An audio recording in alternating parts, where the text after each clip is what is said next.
ನಮಸ್ತೆ ಎಲ್ಲರೂ ನನ್ನ ಯೂಟ್ಯೂಬ್ ಚಾನಲ್ನಲ್ಲಿ ಬರೀ ಹಂಪಿಯನ್ನು ಮಾತ್ರ ನಾನು ತೋರಿಸ್ತಾ ಇದ್ದೆ. ಅಲ್ಲಿರ್ತಕ್ಕಂತಹ ವಿಶೇಷವಾದ ಸ್ಥಳಗಳು ಮತ್ತು ಆ ಸ್ಥಳಗಳ ಬಗ್ಗೆ ನಾನು ಮಾಹಿತಿ ಕೊಡ್ತಾ ಹೋಗ್ತಾ ಇದ್ದೆ. ಇವತ್ತಿನ ದಿನ ಅತ್ಯಂತ ವಿಶೇಷವಾದ ಸ್ಥಳಕ್ಕಿಂತಲೂ ಹಂಪಿಯಲ್ಲಿ ಒಬ್ಬ ವಿಶೇಷವಾದ ವ್ಯಕ್ತಿ ಇದ್ದಾರೆ. ಆ ವ್ಯಕ್ತಿ ಒಂದು ಅತ್ಯಂತ ಅದ್ಭುತವಾದ ಸುಮಾರು ಒಂದು 25 ವರ್ಷಗಳಿಂದ ಅವರು ಆ ಅತ್ಯಂತ ಅದ್ಭುತವಾದ ವಿಶೇಷವಾದ ಕೆಲಸವನ್ನು ಮಾಡ್ಕೊಂಡು ಬಂದಿದ್ದಾರೆ. ಅವರು ಎಲ್ಲಿದ್ದಾರೆ, ಅವ್ರ ಹೆಸರೇನು, ಅವ್ರು ಮಾಡಿರ್ತಕ್ಕಂತಹ ಆ ವಿಶೇಷವಾದ ಕೆಲಸ ಯಾವುದು ಏನು ಅಂತ ನಾನು ನಿಮಗೆ ತೋರಿಸ್ತೀನಿ. ಸಂಪೂರ್ಣವಾಗಿ ವಿಡಿಯೋ ಕೊನೆಯ ತನಕ ನೋಡಿ. ಆ ಅದ್ಭುತವಾದ ಎಲ್ಲ ವಿಷಯಗಳನ್ನು ತಾವು ತಿಳ್ಕೊಳ್ತೀರಿ. ಬನ್ನಿ ಹೋಗಿ ನೋಡ್ಕೊಂಡು ಬರೋಣ.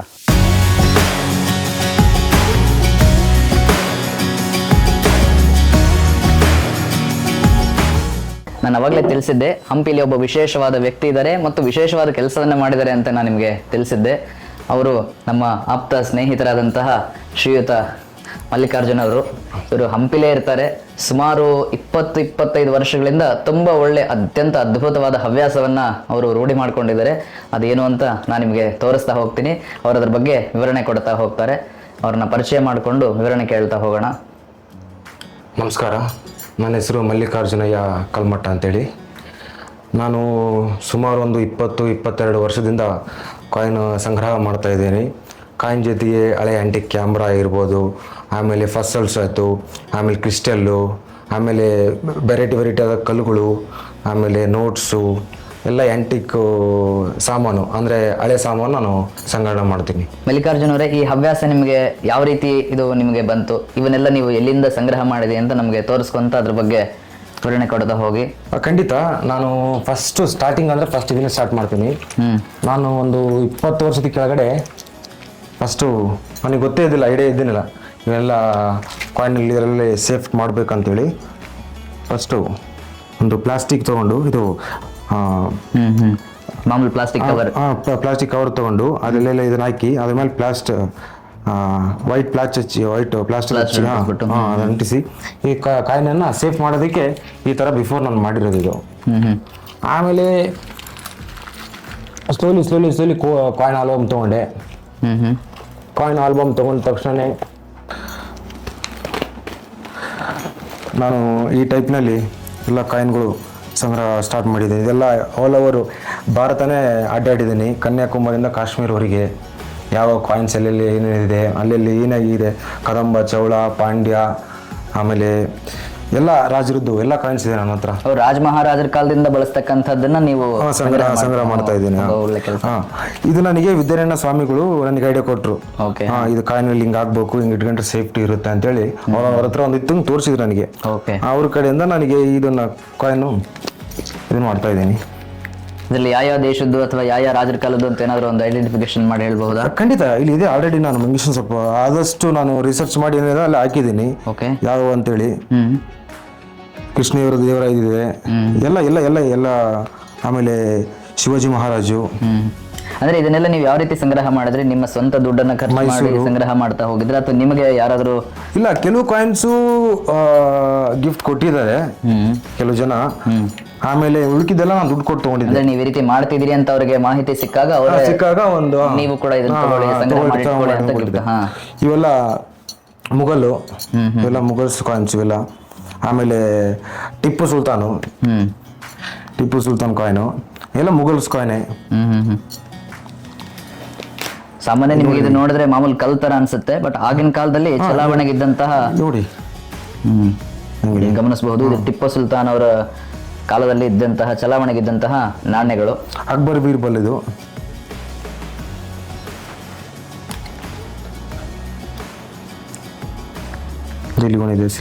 ನೀವು ಇದರಲ್ಲೆಲ್ಲ ಆ ರಾಜ್ಯದಲ್ಲಿ ಬಳಸ್ತಕ್ಕಂತಹ ಪ್ರಾಂತೀಯ ಭಾಷೆಯನ್ನ ನೀವು ಇದರಲ್ಲಿ ಕಾಣಬಹುದು. ಉರ್ದು ಆಗಲಿ, ಹಳೆಗನ್ನಡ ಆಗಲಿ, ತೆಲುಗು ಆಗಲಿ ಅಥವಾ ತಮಿಳ್ ಆಗಲಿ, ಆಯಾ ಸಂದರ್ಭದಲ್ಲಿ ಯಾವ ಬಳಕೆ ಭಾಷೆಯಲ್ಲಿತ್ತು ಅದನ್ನು ನೀವು ಇದರಲ್ಲಿ ಕಾಣಬಹುದು. ಒಬ್ಬೊಬ್ಬರಿಗೆ ಒಂದೊಂದು ಅಭ್ಯಾಸ ಇರುತ್ತೆ. ಇವರಿಗೆ ವಿಶೇಷವಾಗಿ ಇದು ಅಭ್ಯಾಸ ಆಗಿದೆ. ಇದು 8th ಸೆಂಚುರಿ ಚೌಳ ಕಾಯಿನ್. ಇದು ಚೌಳ ಡೈನೆಸ್ಟಿ. ಇದು 8ನೇ ಶತಮಾನದಲ್ಲಿ ಚೌಳರ ಕಾಲದಲ್ಲಿ ರಾಜರು ಬಳಸ್ತಾ ಇರ್ತಕ್ಕಂತಹ ಈ ನಾಣ್ಯ. ಕದಂಬ. ಈ ಚೌಳ ಮತ್ತು ಈ ಕದಂಬ ಅನ್ನೋದೇನಿದೆ, ಇದು ನಮ್ಮ ವಿಜಯನಗರ ಸಾಮ್ರಾಜ್ಯಕ್ಕಿಂತ ತುಂಬ ಹಳೆಯ ಕಾಲದ್ದು. ಬ್ರಿಟಿಷರು ಇದೆಲ್ಲ ಏನು ಕಾಣ್ತಾ ಇದೆಯಲ್ಲ ಎಲ್ಲ ನಮ್ಮ ಬ್ರಿಟಿಷರ್ದು. ಎಲಿಜಬೆತ್ತು, ಕ್ವೀನ್ ಎಲಿಜಬೆತ್ತು ಇಲ್ಲ ಹಂಗೆ ತೋರಿಸ್ಬೋಣ. ಇದೆಲ್ಲ ವಿದೇಶಿಯರು, ರಾಜರ ನಂತರ ಇಲ್ಲಿ ವಿದೇಶಿಯರು ನಮ್ಮ ಭಾರತ ದೇಶಕ್ಕೆ ಬರ್ತಾರೆ, ಅವರು ಬಳಕೆ ಮಾಡ್ತಿರ್ತಕ್ಕಂತಹ ನಾಣ್ಯಗಳಿದು. ಇದು ನಮ್ಮ ಭಾರತ ದೇಶದ್ದು ₹1 ಇಂಡಿಯಾ ಅಂತ ಇದೆ. ಇದು 1904ನೇ ಇಸವಿಲಿ ತಯಾರಾದಂತಹ ನಾಣ್ಯ. ಇದು ₹1 ಇಂಡಿಯಾ. ಇದು 1880ನೇ ಇಸವಿದು. East India company. ಇದೆಲ್ಲ ಮತ್ತೆ ಇವೆಲ್ಲ ಸಿಲ್ವರು, ಇದೆಲ್ಲ ಕಾಪರು. ವಿದೇಶಿಯರು ನಮ್ಮ ಭಾರತ ದೇಶವನ್ನು ಆಳ್ತಾ ಇದ್ದಾಗ ಈ ನಾಣ್ಯಗಳನ್ನು ಆಗಿನ ಕಾಲದಲ್ಲಿ ಚಲಾವಣೆಗಿತ್ತು. ಬರ್ತಾ ಬರ್ತಾ ಅದು ಅಭಿವೃದ್ಧಿ ಆಗ್ತಾ ಹೋಗ್ತು. ಫಸ್ಟ್ ಮಣ್ಣಿಂದಿತ್ತು, ಆಮೇಲೆ ಅದು ಪಂಚಲೋಹದಲ್ಲಿ ಬದಲಾವಣೆ ಆಯಿತು, ಆಮೇಲೆ ಬೆಳ್ಳಿ, ಬಂಗಾರ, ಈ ರೀತಿ ಆಯಾ ಕಾಲಕ್ಕೆ ಯಾವುದು ಹೆಚ್ಚು ಪ್ರಚಲಿತವಾಗಿತ್ತೋ ಅದೆಲ್ಲ ರೀತಿಯಿಂದನೂ ಮಾಡಿದ್ದಾರೆ. ಬಹುಶಃ ಇದನ್ನು ನಾನು ತೋರಿಸ್ತಾ ಹೋದರೆ ಮುಗಿಲಿಕ್ಕಿಲ್ಲ. ನಾನು ತುಂಬ ಚಿಕ್ಕದಾಗಿ ತೋರಿಸ್ತಾ ಹೋಗ್ತೀನಿ. ಇನ್ನೊಂದು, ಈ ಕಾಯಿನ್ಸು ಭಾಳ ಯಾರು ನೋಡಿದ್ರು ಕಲೆಕ್ಟರ್ಸ್ ನೋಡಿರ್ತಾರೆ, ಇಲ್ಲಾಂದ್ರೆ ಯಾರು ಮನೇಲಿ ಇದ್ರೆ ಅವ್ರು ಅಷ್ಟೇ ನೋಡಿರ್ತಾರೆ. ಇದು ಭಾಳ ನನಗೆ ಹೋದ ವರ್ಷನೇ ಸಿಕ್ಕಿದ್ವಿ ಕಾಯಿನ್ಸು. ಇವು ನಮ್ಮ ಇಂಡಿಯಾದ್ವಿ, ಭಾರತದ್ವಿ. ₹50 ನೋಡಿ ಬೆಳ್ಳಿದು. ಇದು ನಮ್ಮ ಭಾರತ ದೇಶದ ₹50 ನಾಣ್ಯ. ಇದು ಯಾವಾಗ ಮಾಡಿದ್ದು ಅಂತ ಇದರಲ್ಲಿ ಇದೆ, 1975. ಈ ಕಡೆ ಇದೆ ನೋಡಿ, ಇಲ್ಲಿ 19 ಕೊಟ್ಟಿದ್ದಾರೆ, ಈ ಕಡೆ 75 ಕೊಟ್ಟಿದ್ದಾರೆ. ಅಂದ್ರೆ 1975ನೇ ಇಸ್ವಿಲಿ ₹50 ಕಾಯಿನ್ ಇತ್ತು. ನಮ್ಗೆ ಗೊತ್ತೇ ಇಲ್ಲ, ಇತ್ತು ಅಂತಾನೆ ಗೊತ್ತಿಲ್ಲ. ಇದು 1973ರಲ್ಲಿ ₹20 ಕಾಯಿನು, ಇದು ₹50 ಕಾಯಿನು. ಇದೆಲ್ಲ ಬೆಳ್ಳಿದ? ಎಲ್ಲ ಬೆಳ್ಳಿದು. ಎಲ್ಲ ಬೆಳ್ಳಿ. ಆಮೇಲೆ ಸ್ಟ್ಯಾಂಪ್ಸ್ ಮಾಡಿದ್ದೀನಿ. ಈಗ ಒಂದು ಬೇಸರದ ಸಂಗತಿ ಏನು ಅಂದರೆ, ಇತ್ತೀಚಿನ ದಿನಗಳಲ್ಲಿ ತಂತ್ರಜ್ಞಾನ ಎಲ್ಲ ಬೆಳೀತಾ ಹೋದಂಗೆ ಇವಾಗೆಲ್ಲ ವಾಟ್ಸಪ್ಪು, ಫೇಸ್ಬುಕ್ಕು, ಇನ್ಸ್ಟಾಗ್ರಾಮ್ ಈ ರೀತಿ ಟೆಕ್ನಾಲಜಿ ಅಭಿವೃದ್ಧಿ ಆಗ್ತಾ ಹೋದಂಗೆ ಇವಾಗ ಪೋಸ್ಟ್ ಹಾಕೋರು ಕಮ್ಮಿ, ಅದ್ರ ಮೇಲೆ ಸ್ಟ್ಯಾಂಪ್ ಹಚ್ಚೋರು ಕಮ್ಮಿ. ಆದರೂ ಕೂಡ ಕೆಲವೊಂದು ಕಡೆಗೆ ಈಗೂ ಕೂಡ ಪೋಸ್ಟ್ ನಡೀತಾ ಇದೆ. ನಾವು ಯಾವುದೇ ಒಂದು ಮುಖ್ಯಮಂತ್ರಿಗಳಿಗಾಗಲಿ, ಪ್ರಧಾನಮಂತ್ರಿಗಳಿಗಾಗಲಿ, ರಾಷ್ಟ್ರಪತಿಗಳಿಗಾಗಲಿ ಏನಾದರೂ ನಾವು ಒಂದು ಲೆಟರ್ ಕೊಡಬೇಕು ಅಂದರೆ ಸ್ಟ್ಯಾಂಪ್ ಮುಖಾಂತರ ಸ್ಟ್ಯಾಂಪ್ ಹಚ್ಚಿ ಲೆಟರ್ ಕೊಟ್ಟಾಗೇ ಅದು ಅವ್ರಿಗೆ ತಲುಪುತ್ತೆ. ಅಂಥದಕ್ಕೆ ಮಾತ್ರ ಈಗ ಹೆಚ್ಚು ಅದು ಬಳಕೆ ಆಗ್ತಾ ಇದೆ. ಮೊದಲೆಲ್ಲ ಯಾರಿಗಾದರೂ ಏನೇ ಒಂದು ಸಂದೇಶ ತಲುಪಿಸ್ಬೇಕಂದ್ರೂ ಕೂಡ ಪೋಸ್ಟ್ ಮುಖಾಂತರನೇ ತಲುಪಿಸ್ಬೇಕಾಗ್ತಾ ಇತ್ತು. ಅವಾಗ ಅದು ಎಷ್ಟು ದೂರ ಹೋಗುತ್ತೆ ಅದ್ರ ಮೇಲೆ ಅದರ ರೂಪಾಯಿ ಅಂದರೆ ಮೌಲ್ಯ ನಿರ್ಧಾರ ಆಗ್ತಾ ಇತ್ತು. ₹80, ₹8, ₹5, ₹10, ಅದ್ರ ಮೇಲೆ ಅದರ ವೇಟ್ ಏನಿರುತ್ತೆ ಅದ್ರ ಮೇಲೆ ಅವರು ಅದನ್ನು ಅಂಟಿಸ್ಕೊಡ್ತಾ ಇದ್ರು. ಇದೆಲ್ಲ ಬೇರೆ ಬೇರೆ ದೇಶಗಳಲ್ಲಿ ಆಯಾ ರಾಜರ ಕಾಲಗಳಲ್ಲಿ ಬಳಕೆಯಲ್ಲಿದ್ದಂತಹ. ಇದು ನೋಡಿ, ಇಟಲಿದ, ಇದೆಲ್ಲ ಇಟಲಿದು, ಇದು ಕೂಡ ಇಟಲಿ, ಇದೆಲ್ಲ ಇಟಲಿ ಇದೆ, ಇದೆಲ್ಲ ಯುರೋಪ್ ಇಂದಲ್ಲ, ಇಟಲಿ ಆಯಾ ದೇಶಗಳಲ್ಲಿ ಬಳಸ್ತಕ್ಕಂತಹ ಅಂಚೆ ಚೀಟಿಗಳು.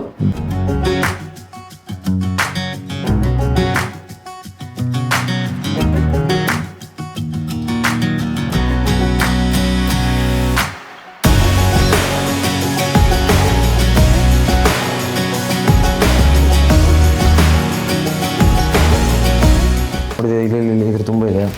ಹಿಂಗೆ ಇನ್ನೊಂದು 5,000 ಸ್ಟಾಂಪ್ಸ್ ನನ್ನ ಹತ್ರ ಸಪ್ರೇಟ್ ಆಗಿದೆ. ಇವರಿಗೆ ಒಂದು ಬೇಸರ ಸಂಗತಿ ಏನಂದ್ರೆ, ಇವರಿಗೆ ಇದನ್ನೆಲ್ಲ ಸಂಗ್ರಹ ಮಾಡಿ ಇಟ್ಕೊಳ್ಳಿಕ್ಕೆ ಅವರಿಗೆ ಜಾಗದ ಅಭಾವ ತುಂಬಾ ಇದೆ. ಹಾಗಾಗಿ ಈ ತರದೊಂದು ಸಣ್ಣ ಪೆಟ್ಟಿಗೆ ಮಾಡ್ಕೊಂಡು ಮಾಡಿದ್ದಾರೆ. ಮುಂದಿನ ದಿನಗಳಲ್ಲಿ ನಾವು ಅವರಿಗೆ ಸಹಾಯ ಮಾಡಿ ಪ್ರೋತ್ಸಾಹ ಕೊಟ್ಟು ಇದರದೇ ಒಂಥರ ಮ್ಯೂಸಿಯಂ ತರ ಮಾಡೋಣ. ಹಂಪಿ ನೋಡಕ್ಕೆ, ವಿಜಯ ವಿಠಲ, ಸಪ್ತಸ್ವರ ಎಲ್ಲ ನೋಡಕ್ ಬಂದಂಗೆ ಇವ್ರ ಮ್ಯೂಸಿಯಂಗೂ ಕೂಡ ತಾವು ಭೇಟಿ ಕೊಡಂಗೆ ಆಗ್ಲಿ. ಇದು ನಮ್ಮ ಭಾರತ ದೇಶದ ₹100, ₹10.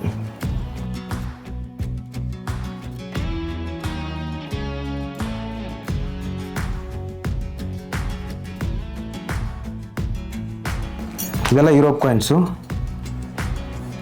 ಎಲ್ಲ ಬಿದ್ದಿದೆ.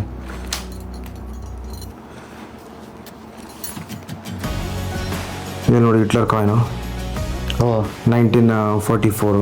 ಇಲ್ಲಿ ನೋಡಿ ನಮ್ಮ ಸ್ವಸ್ತಿಕ್ ಇದೆ ನೋಡಿ, ಇಲ್ಲಿ ನಮ್ಮ ಭಾರತ ದೇಶದ ಹಿಂದೂ. ಎಲ್ಲ ಹಿಟ್ಲರ್ದು. ಇದೆಲ್ಲ ಎಲ್ಲ ಜರ್ಮನ್ ಕಾಯಿನ್. ಇವೆಲ್ಲ ಇದೆಲ್ಲ ಇಟಲಿದು, ಇದೆಲ್ಲ ಜರ್ಮನ್ ಅಂದ್ರೂ ಕೂಡ ಇವೆಲ್ಲ ಫುಲ್ ಆ್ಯಂಟಿಕ್ಕು ನೋಡಿ. ಇಲ್ಲಿ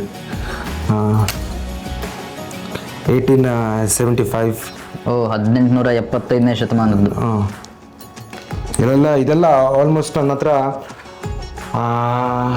160 ದೇಶದ ಕಾಯಿನ್ಸ್ ಇದೆ ನನ್ನ ಹತ್ರ. ಅಂದ್ರೆ ಇದನ್ನ ನೀವು ಆ ದೇಶಕ್ಕೆ ಹೋದಾಗ ಹಾಂ ಅಲ್ಲಿಂದ ತರಬೇಕಾದ್ರೆ ನಿಮ್ಮನ್ಗೆ ಯಾರಾದ್ರೂ ಚೆಕ್ ಮಾಡೋದಾಗ್ಲಿ ಆ ರೀತಿ ಏರ್ಪೋರ್ಟ್ ಅಲ್ಲಿ ಬಿಲ್ಲು ಬಿಲ್ ಇರುತ್ತಾ ಇಲ್ಲ? ಹಾಂ ಬಿಲ್ಲು ಎಲ್ಲ ಬಿಲ್ಲು ನಾನು ಬರ್ಬೇಕಾದ್ರೆ ಕಸ್ಟಮರ್ ಚೆಕ್ ಮಾಡಿದ್ದಾರೆ ಎಲ್ಲ ಬಿಲ್ ಇದೆ ಅಲ್ಲ ಓ ಓಕೆ. ಬಿಲ್ ಇದಕ್ಕೆ ಇದು ಮಾಡಿದ್ದಾರೆ. ತೋರಿಸ್ತಾ ಹೋದ್ರೆ ಈ ಕಾಯಿನ್ಸ್ ಇಂದು ಸಂಭ್ರಮ ಮುಗಿಯೋದೇ ಇಲ್ಲ. ತುಂಬಾ ಕಾಯಿನ್ಸ್ ಮಾಡಿದಾರೆ ಅವರು.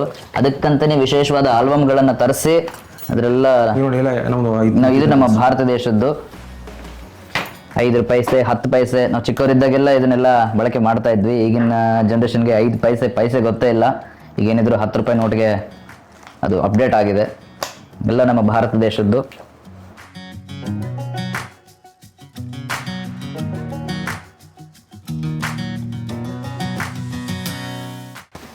ಇದು ವರ್ಲ್ಡ್ ವಾರ್ನಲ್ಲಿ ಉಪಯೋಗಿಸಿರೋ ನೋಟ್ ಇದು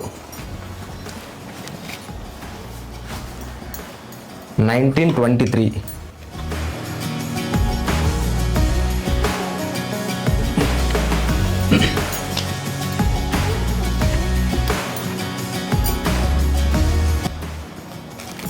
ಇದು ನೋಡಿ, ಇದು ಸೈಜ್ ಎಷ್ಟು ದೊಡ್ಡದಿದೆ. ಆಯಾ ದೇಶಕ್ಕೆ ಹೋದಾಗ ಇವ್ರಿಗೆ ಅದು ಬೇಕು ಅನ್ನಿಸಿದಾಗ ಇದರದ ಮೌಲ್ಯಕ್ಕೂ ನಮ್ಮ ಭಾರತ ದೇಶದ ಮೌಲ್ಯಕ್ಕೂ ಅವರು ಅದನ್ನ ಕೊಟ್ಟುಬಿಟ್ಟು ತಗೊಂಡ್ ಬಂದಿದ್ದಾರೆ. ನಾನೊಂದು ವೈಯಕ್ತಿಕ ವಿಚಾರ ಕೇಳ್ತೀನಿ, ಅದನ್ನ ಪಬ್ಲಿಕ್ ನಲ್ಲಿ ಕೇಳಬೇಕೋ ಕೇಳಬಾರ್ದೋ ಗೊತ್ತಿಲ್ಲ. ಅಂದಾಜು ಇದೆಲ್ಲ ಸೇರಿ ನೀವು ಎಷ್ಟು ಖರ್ಚು ಮಾಡಿರಬಹುದು? ಬಹಳ ಖರ್ಚು ಮಾಡಿದ್ದೀನಿ, ತುಂಬಾ ಆಗಿದೆ. ಬೇಡ, ಅದು ಯಾಕಂದ್ರೆ ಇವೇನಿದೆ ಅಲ್ಲ, ನಾನು ಯುರೋಪ್ ಇಟಲಿಯಲ್ಲಿ ಇದ್ದಲ್ಲಿ ಇಟಲಿಯಲ್ಲಿ ನಾನು 8 ತಿಂಗಳ ಕೆಲಸ ಮಾಡಿದ್ದೀನಿ, ವರ್ಕ್ ಮಾಡಿದ್ದೀನಿ ಎಲ್ಲ. ನಾನು ಇದು ಆಲ್ಮೋಸ್ಟ್ ಇದು ಇವು ಕ್ರಿಸ್ಟಲ್ಲು ಕ್ಯಾಮ್ರೇನು ಇದೆಲ್ಲ ಅಲೆಸನ್ ತಂದಿರೋದು. ಆಮೇಲೆ ಸ್ವಲ್ಪ ಅಲ್ಲಿಂದ ಪಾರ್ಸಲ್ ಮಾಡಿದ್ದೀನಿ ಕೆಲವು ಪೋರ್ಟ್ನಲ್ಲಿ. ಆಮೇಲೆ ಇವೆಲ್ಲ ಅಲ್ಲಿಂದನೇ. ಫಾರ್ ಎಕ್ಸಾಂಪಲ್ ತೋರಿಸಿ ನೋಡಿ, ಇದನ್ನು ತೊಗೋಬೇಕಾದ್ರೆ ಒಂದು ನೋಟ್ ತೋರಿಸ್ತೀನಿ. ಇದೊಂದು ನೋಟ್ ತೊಗೊಂಡಿದ್ದೇನೆ ನಾನು. ಈ ನೋಟ್ ಬೆಲೆ 15 ಯೂರೋ. ಅಂದ್ರೆ ನಮ್ಮ ಭಾರತ ದೇಶಕ್ಕೆ ಎಷ್ಟಾಗುತ್ತದು? 15 ಯೂರೋ ಅಂದರೆ ನಾವು ಇವಾಗ ಎಷ್ಟು 1650 1700 ರೂಪಾಯಿ 1700 ರೂಪಾಯಿ ಇದು. ಈ ಒಂದು ನೋಟಿಗೆ ಅವ್ರು 1700 ರೂಪಾಯಿ ಕೊಟ್ಟು ತಗೊಂಡಿದ್ದಾರೆ. ಮತ್ತೆ ಇದು depend on notes, depend on ಮತ್ತೆ ಇವೆಲ್ಲ ಬೇರೆ ಆಗುತ್ತೆ. ಅಂದ್ರೆ ಎಲ್ಲ ಇದಿದೆ. ಇದು ಇಟಲಿದು ಎಲ್ಲ ಸೀರಿಯಲ್ ನಂಬರು. ಓ ಎಲ್ಲ ಸೀರಿಯಲ್ ನಂಬರ್ ಅಲ್ಲಿಂದ.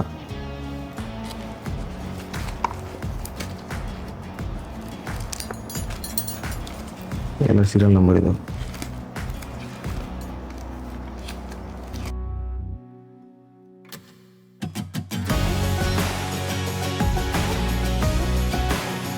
$1960 ಇದು ಈ ನೋಟು.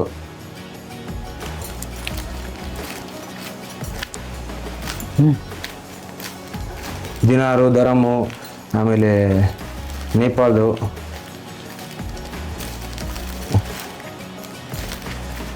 ಆಫ್ರಿಕಾ ನೋಡಿ ಇದೊಂದು ನೋಟೆ. ಇದು ಇಟಲಿದು, ಇದು ಫ್ರೆಂಚಿಂದು, ಇದು ಫ್ರಾನ್ಸು ಹಳೇದು. ಇದು ಹಳೆ ನೋಟ್. ಇದು ಇವೆಲ್ಲ ಹಳೆ, ಇವೆಲ್ಲ ನೋಟ್, ಇವೆಲ್ಲ ಹಳೇದು. ಚೆಕ್ ಬರುತ್ತಾರೆ, ಇದೆಲ್ಲ ಚೆಕ್ಕು, ಆ ಬ್ಯಾಂಕಿನ ಚೆಕ್ಗಳಿವೆಲ್ಲ. ಓ 50 ಲೀರಾ, 100 ಲೀರಾ, 100 ಲೀರಾ, 100 ಲೀರಾ. ಅಂದ್ರೆ ಚೆಕ್ ಮೇಲೆನೆ ಅದರದ್ದು ಬ್ಯಾಂಕಿಂದ ದುಡ್ಡಿಂದ. ಸ್ಪೆಷಲಿ ಫಾರ್ ಫಾರ್ಮರ್ಸ್ ಇದು. ಇಟಲಿಯಲ್ಲಿ ಜಾಸ್ತಿ ಎಲ್ಲ ಯುರೋಪ್ ವಿಶೇಷವಾಗಿ ರೈತರಿಗೋಸ್ಕರ ಇದು ಅವ್ರಿಗೆ ಗೊತ್ತಾಗಲ್ಲ ಅಂತ ಹೇಳಿ ಅದ್ರ ಮೇಲೆ ಅವರು ಆಲ್ಮೋಸ್ಟ್ ಎಷ್ಟು ಬ್ಯಾಂಕ್ ಇದೆ ಇಟಲಿಯಲ್ಲಿ, ಆ ಎಲ್ಲ ಬ್ಯಾಂಕಿದ ಚೆಕ್ ಇವೆಲ್ಲ. ನಿಮ್ಗೆ ಯಾವ ಕಾಯಿನ್ ಬೇಕು, ಆಮೇಲೆ ಇದೆಲ್ಲ ಕಾಯಿನ್ ಹೋಲ್ಡರು. ನಿಮ್ ಕಾಯಿನ್ ಎಲ್ಲ ಸೇಫ್ ಮಾಡ್ಬೇಕಂದ್ರೆ ಕಾಯಿನ್ ಹೋಲ್ಡರ್ ತೊಗೊಂಡು ಆಲ್ಬಮ್ನಲ್ಲಿ ಇಡ್ಬೋದು. ಆಮೇಲೆ ಈಟ್ ಸೇಫ್ಟಿ ಆಗಿರುತ್ತೆ ಕಾಯಿನ್ಸು. ನಾನು ಸುಮ್ಮನೆ ಇದರಲ್ಲೇ ಓಪನ್ ಮಾಡಿದ್ದೀನಿ ಅಷ್ಟೇ, ಇವೆಲ್ಲ ಸೇಫ್ಟಿ ಆಗಿರುತ್ತೆ. ಇದು ರೋಮನ್ ಕಾಯಿನ್. ಇದು ಕ್ಲೀನ್ ನೋಡಿ, ಅಂದರೆ 3 BC ಇದು ರೋಮನ್ ಎಂಪೈರ್ದು. ನೋಡಿದ್ರೆ ಜಗ್ಗಿದೆ ನನ್ನ ಹತ್ರ. ತೋರ್ಸೋಕ್ಕಾಗಲಿಲ್ಲ, ನಿಮಗೆ ಇದಾಗ್ಬಿಡುತ್ತೆ. ಇವೆಲ್ಲ ಜರ್ಮನ್ ಹಳೆ ಕಾಯಿನ್ಸ್ ಇವೆಲ್ಲ. ಇದೆಲ್ಲ ಕ್ರಿಸ್ತ ಪೂರ್ವದ? ಕ್ರಿಸ್ತ ಪೂರ್ವದ್ದು. ಡೇಟ್ ಇದೆ ನೋಡಿ ಅದ್ರ ಮೇಲೆ, 1875 ಇದು. ಇದು ಫ್ರೆಂಚ್ ಕಾಯಿನು. ಇದು ಕೂಡ ನೋಟ್ಸೇ. ಇದರಲ್ಲಿ ವೆರೈಟಿ ನೋಟ್ ಇದೆ ನಮ್ಮ ಎಲ್ಲ ದೇಶದ. ಇದರಲ್ಲಿ ಒಂದು ಮೋರ್ ದೆನ್ 35 ಕಂಟ್ರೀಸ್ ನೋಟ್ ಇದೆ.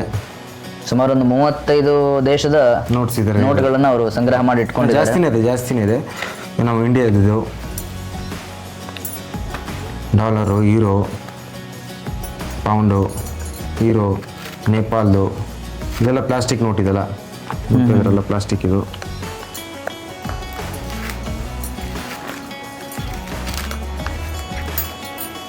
ಯೂರೋಸು, ಪೌಂಡು ಇದೆಲ್ಲ ನಮ್ಮ ಭಾರತದ 100. ಇದು ಅರಬಿಕ್ ಎಲ್ಲ Saudi Arabia, Oman, Qatar, Dubai, ದರಾಮು, ದಿನಾರ್ ನೋಡಿ.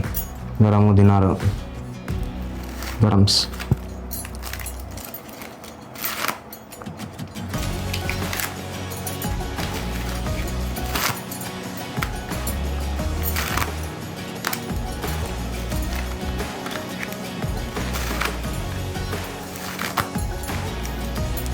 ಇದು ಒರಿಜಿನಲ್ ಅಲ್ಲ, ಸುಮ್ಮನೆ ಇದು ಡೆಮೋ ಇಟ್ಟಿರೋದು. ಇದೊಂದೇ ಇದಕ್ಕಂದರೆ ಇದು ನಾನು ಇನ್ನೊಂದು ಏನು ಹೇಳ್ಬೇಕಂತೀನಿ ಗೊತ್ತಾ, ಆನ್ಲೈನಲ್ಲಿ ಒಂದು ಫ್ಲಿಪ್ಕಾರ್ಟ್ ಆಯಿತು, ಆಮೇಲೆ ಇನ್ನೊಂದು 2-3 ಸಣ್ಣ ಇದಿದೆ. ಅಮೆಝಾನಲ್ಲಿ ಇದೆ. ಇನ್ನೊಂದು ನಾನು ಅವಾಗವಾಗ ನೋಡ್ಬೇಕಾದ್ರೆ ಚೆಕ್ ಮಾಡ್ತಿದ್ದೀನಿ. ಇಲ್ಲಿ ನೋಡಿ, ಫೇಕ್ ಕಾಯಿನ್ಸು. ಇದು ನೋಡಿರಿ, ಸಿಲ್ವರ್ ಇದ್ದಂಗೆ ಇದೆ. ಇದು ಫೇಕ್. ಇದು ಒರಿಜಿನಲ್ ಕೂಡ ತೋರಿಸ್ತೀನಿ ರೀ, ನನ್ನ ಹತ್ರ ಇದೆ. ಎದಕ್ಕಂದರೆ ಮೋಸ ಹೋಗಬೇಡಿ.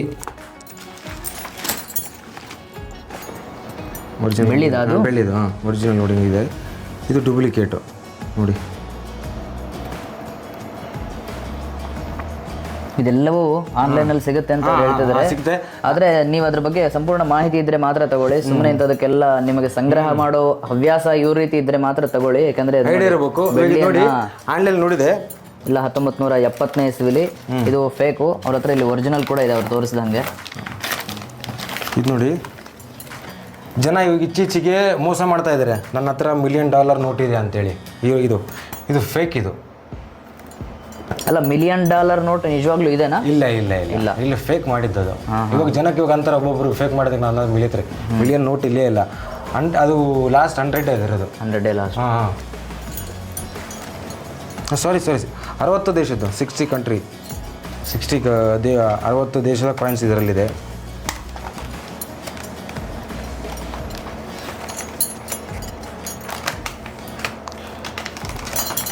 ಇದು ಸುಮಾರು ನಾನು 22 ವರ್ಷದಿಂದ ಮಾಡ್ತಾಯಿದ್ದೀನಿ. ಇದು ಶ್ರಮ ನಮ್ಮದು. ಆಮೇಲೆ ನೀವು ನೆಕ್ಸ್ಟ್ ಅಂದರೆ ತೋರಿಸೋದ್ರೆ ಕಾಯಿನ್ಸ್ ನನ್ನ ಹತ್ರ ಭಾಳ ತುಂಬ ಇದೆ. ನಿಮಗೆ ಇದಾಗ್ಬಿಡುತ್ತೆ. ನೋಟ್ ಎಲ್ಲ ನೋಡೋದಾಯ್ತು. ಈಗ ಬೇರೆ ಬೇರೆ ವಿಶೇಷವಾದ ವಸ್ತುಗಳ ಜೊತೆಗೆ ನಾವು ಹೋಗೋಣ. ಸೈಡಿಗೆ ಇಟ್ಕೊಂಡ್ಬಿಡ್ರಿ. ಇವೆಲ್ಲ ನೋಡ್ತಾ ಇದ್ದೀರಿ, ಇವೆಲ್ಲ ಜೇಮ್ಸ್ ಸ್ಟೋನ್ಸ್. ನೀವು ಇಲ್ಲಿ ಕಲೆಕ್ಟ್ ಮಾಡೋಕ್ಕೆ ಬರುತ್ತೆ. ಇಲ್ಲಿ ಸಿಗುತ್ತೆ ಬೆಂಗಳೂರಲ್ಲಿ, ಹಂಪಿಯಲ್ಲಿ ಕೂಡ ತುಂಬ ಅಂಗಡಿಗಳಿದೆ, ಸ್ಟೋನ್ ಅಂಗಡಿಗಳು. ಅಲ್ಲೆಲ್ಲ ಸಿಗುತ್ತೆ. ನೀವು ಒಂದೊಂದು ಕಲ್ಲು ತೊಗೊಂಡು ಜೇಮ್ಸ್ ಇವೆಲ್ಲ. ಆದರೆ ನಾನು ಇದ್ರ ಮುಖಾಂತರ ತಮಗೆಲ್ಲರಿಗೂ ಒಂದು ಸಂದೇಶ ಕೊಡ್ಲಿಕ್ಕೆ ಇಷ್ಟಪಡ್ತೀನಿ. ನೀವು ಈ ರೀತಿ ನಿಮಗೆ ಅದ್ರ ಬಗ್ಗೆ ಸಂಪೂರ್ಣ ಮಾಹಿತಿ ಇದ್ದರೆ ಮಾತ್ರ ಅದನ್ನು ಕಲೆಕ್ಟ್ ಮಾಡ್ಕೊಳ್ಳಿ. ಯಾಕಂದರೆ ನಿಮಗೆ ಮೋಸ ಮಾಡಿಬಿಡ್ತಾರೆ. ಯಾಕಂದರೆ ನಿಮಗೆ ಅದ್ರ ಬಗ್ಗೆ ಮಾಹಿತಿ ಇಲ್ಲ ಅಂದರೆ ತುಂಬ ಜನ ಮೋಸ ಮಾಡ್ತಾರೆ. ಇದೆಲ್ಲ ಸುಮಾರು 1 ಮಿಲಿಯನ್ ವರ್ಷಗಟ್ಟಲೆ ಹಿಂದಿನ ಪಳೆಯುಳಿಕೆಗಳಿದ್ದಂತಹ ಆದಿಮಾನವರು ಬಳಸ್ತಕ್ಕಂತಹ ಆಯಾ ಕಾಲದಲ್ಲಿ ಏನೇನು ಬಳಕೆಗಳಲ್ಲಿತ್ತು ಅದು ಶಂಖಗಳು. ನೀವಿಲ್ಲೆಲ್ಲ ಗಮನಿಸಬಹುದು. ವೆರೈಟಿ ಶಂಖಗಳು. ಇವು ನೋಡ್ತಾ ಇದ್ದೀರಾ ನೀವು, ಇದನ್ನು ಕಲ್ಲು ಅನ್ಕೊಂಡಿದ್ದೀರಾ. ಇದು ಕಲ್ಲಲ್ಲ, ಇದು ಫಸಲ್ ಅಂತಾರೆ ಇದಕ್ಕೆ. ಫಸಲ್ ಅಂದರೆ ನೋಡಿ ಹಿಂದೆ. ಇದು ಫಿಶಾ? ಇದು ಫಿಶ್ ನೋಡಿ. 200 ಮಿಲಿಯನ್ ಇಯರ್ಸ್. ಸುಮಾರು ನೋಡಿ 200 ಮಿಲಿಯನ್ ವರ್ಷಗಳ ಹಿಂದಿನ ಪಳೆಯುಳಿಕೆಗಳು. ಇದನ್ನು ನಾವು ವಿಶೇಷವಾಗಿ ನಾವು ಮ್ಯೂಸಿಯಮಲ್ಲಿ ಮಾತ್ರ ಈ ರೀತಿ ನೋಡೋದಕ್ಕೆ ಸಾಧ್ಯ. ಆದರೆ ಇವರು ಮನೇಲೇ ಒಂದು ಮ್ಯೂಸಿಯಂ ಮಾಡ್ಕೊಂಡಿದ್ದಾರೆ. ಅವರಿಗೆ ಸೂಕ್ತವಾದ ಒಂದು ವ್ಯವಸ್ಥೆ ಆದರೆ ಚೆನ್ನಾಗಿರುತ್ತೆ ಬಂದವ್ರಿಗೆ ನೋಡಲಿಕ್ಕೆ ಮಾಡಲಿಕ್ಕೆ. ಇದೆಲ್ಲ ಅದೇ ರೀತಿಯಾದಂತಹ. ಇಲ್ಲ, ಇದ್ರ ಬಗ್ಗೆ ಯಾರಿಗೆ ಐಡಿಯಾ ಇರುತ್ತೆ ಅವ್ರಿಗೆ ತೋರಿಸ್ತೀನಿ ನಾನು. ಸುಮ್ಮನೆ ಐಡಿಯಾ ಇರಂಗೆಲ್ಲ ಟೈಮ್ ವೇಸ್ಟ್ ಮಾಡ್ಬಾರ್ದು. ಅದ್ರ ಬಗ್ಗೆ ಅವ್ರಿಗೆ ನೋಡೋರ್ಗೆ ಉತ್ಸಾಹ ಇದ್ದರೆ ಮಾತ್ರ. ಇವಾಗ ನೋಡ್ತಾ ಇದ್ರಿ ಇಲ್ಲಿ ಇದು ಕಲ್ಲೋದಿಲ್ಲ. ಹಿಂದೆ ನೋಡಿ ಏನಿದೆ. ಇದು ಏನದು? 300 ಮಿಲಿಯನ್ ಇಯರ್ಸು. ಇದು ಫಸಲು. ಇಲ್ಲಿ ಕಾಣ್ತಿದೆ ನಿಮಗೆ ಗಿಡ ಇದೆ, ಗಿಡ, ಹಾ. ತೊಂಡೆಕಾಟ ಇದೆ, ಹಾಂ ಹಾಂ ಹಾಂ ಡೆಸರ್ಟ್ ಇದೆ ನೋಡಿ. ಲಿಸರ್ಡ್. ಹಾಂ ಹಾಂ ಹೀಗಿದೆ ನೋಡಿ ಕ್ಲೀನಲ್ಲಿ. ನಿಮ್ಗೆ ಹೊಸಕ್ಕೆ ತೆಗೆದು ತೋರಿಸ್ತೀನಿ. ಓ ಕಾಣುತ್ತಾ? ಲೀವ್ಸ್ ಇದೆ. ನೀವು ಇದು ತೊಗೊಂಡು ನೋಡಿದರೆ ಚೆನ್ನಾಗಿ ಕಾಣುತ್ತೆ. ದುರ್ಬಿನ್. ಹಾಂ ಹಾಂ ಇವಾಗ ಇಲ್ಲಿ ಲೀವ್ಸ್ ಇದೆ. ಎಲೆ ನೀವು ಅದ್ರ ಮೇಲೆ ಕಾಣಬಹುದು. ಲೀವ್ಸ್ ಇದೆ. ಆಮೇಲೆ ಲೆಸರ್ಟ್ ಇಲ್ಲಿದೆ. ಬಹುಶಃ ಅದು ನಮ್ಮ ಮಾಮೂಲಿ ಕಣ್ಣಿಗೆ ಕಾಣಲಿಕ್ಕಿಲ್ಲ. ಹಾಂ. ಅವ್ರು ಅದರದ್ದೇ ಆದೊಂದು ವಿಶೇಷವಾದ ಚಸ್ಮಾ ಹದ್ಕೊಂಡಿದ್ದಾರೆ. ಅದು ಅದಕ್ಕಂತಲೇ ಇದೆ. ಅದ್ರ ಮುಂದ್ಗಡೆ ನಾವೇನು ಭೂತಗನ್ನಡಿ ಅಂತೀವಿ, ದೊಡ್ಡದಾಗಿದೆ. ಅದ್ರ ಮೇಲೆ ನಾವಿಲ್ಲಿ ಅದನ್ನು ಕಾಣಬಹುದು. ಇಲ್ಲಿ ಇದು ಲೀವ್ಸು, ಇಲ್ಲಿ ತೊಂಡೆಗಟ್ಟೆ ಇಲ್ಲಿದೆ, ಇದಿದೆ, ಲೆಸರ್ಟ್ ಇಲ್ಲಿದೆ. ಅದೇ ಟೈಪ್ನಲ್ಲಿ ಹಳೆ ಚಿಕ್ಕದಾದೊಂದು ಮೀನು ನೋಡಿ, ಕಾಣುತ್ತಾ? ನೀವು ಇಲ್ಲಿ ಸೂಕ್ಷ್ಮವಾಗಿ ಗಮನಿಸಬಹುದು. ಆ ಮೀನಿನ ಮೂಳೆಗಳು ಕೂಡ ಕಾಣಿಸ್ತಾ ಇದೆ.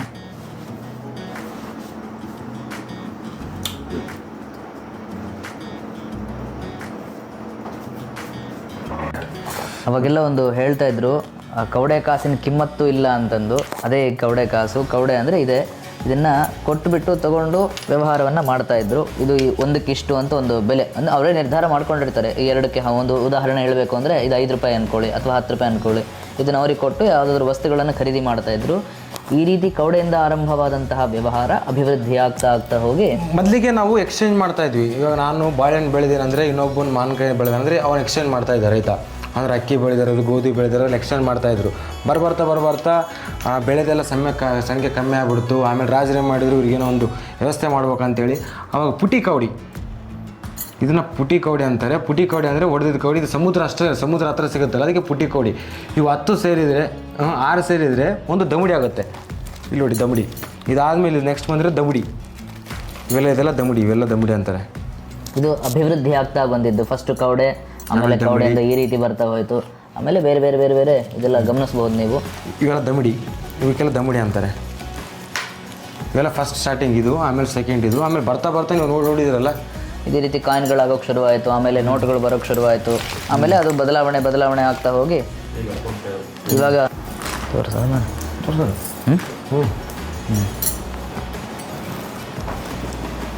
ಇದು ಹಳೆಯ ಕಾಲದ ತಕ್ಕಡಿ. ಇದನ್ನು ಬಂಗಾರ ತೂಕ ಮಾಡತಕ್ಕಂಥದ್ದು. ಇದು ಈ ಕಡೆ ಈಗಿನ ಜನ್ರೇಷನ್ಗಳಿಗೆ ಸ್ವಲ್ಪ ಇದು ಮಾಹಿತಿ ಇರಲಿಕ್ಕಿಲ್ಲ. ಈ ಕಡೆ ಇದು ವೇಟ್ ಇರುತ್ತೆ, ಇಷ್ಟು ಅಂತ ಇದಕ್ಕೆ ಗ್ರಾಮು ತೊಲೆ ಅಂತ ಇರುತ್ತೆ, ಅದನ್ನ ಇಡ್ತಾರೆ.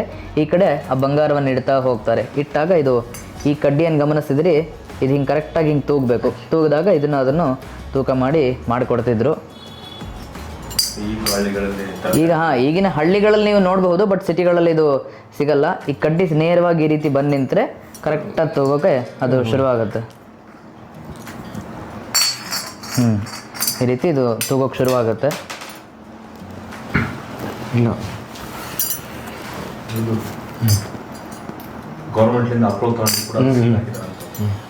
ಇದನ್ನ ಏನು ಮಾಡಬೇಕು ಅಂದರೆ ಪ್ರತಿ ವರ್ಷವೂ ಸರ್ಕಾರದವರು ಇದನ್ನು ಚೆಕ್ ಮಾಡಿಬಿಟ್ಟು ಸೀಲ್ ಹಾಕ್ತಾ ಹೋಗ್ತಾರೆ. ನೀವಿಲ್ಲಿ ಇದನ್ನು ಗಮನಿಸ್ಬೋದು.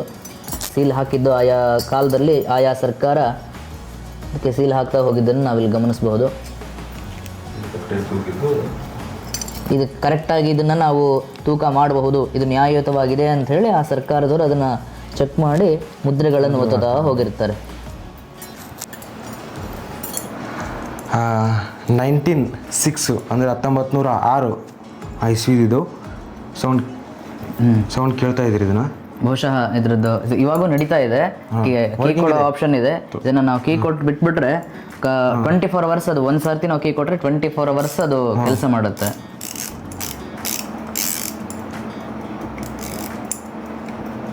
ಬಹುಶಃ ಕೇಳ್ಬೋದು.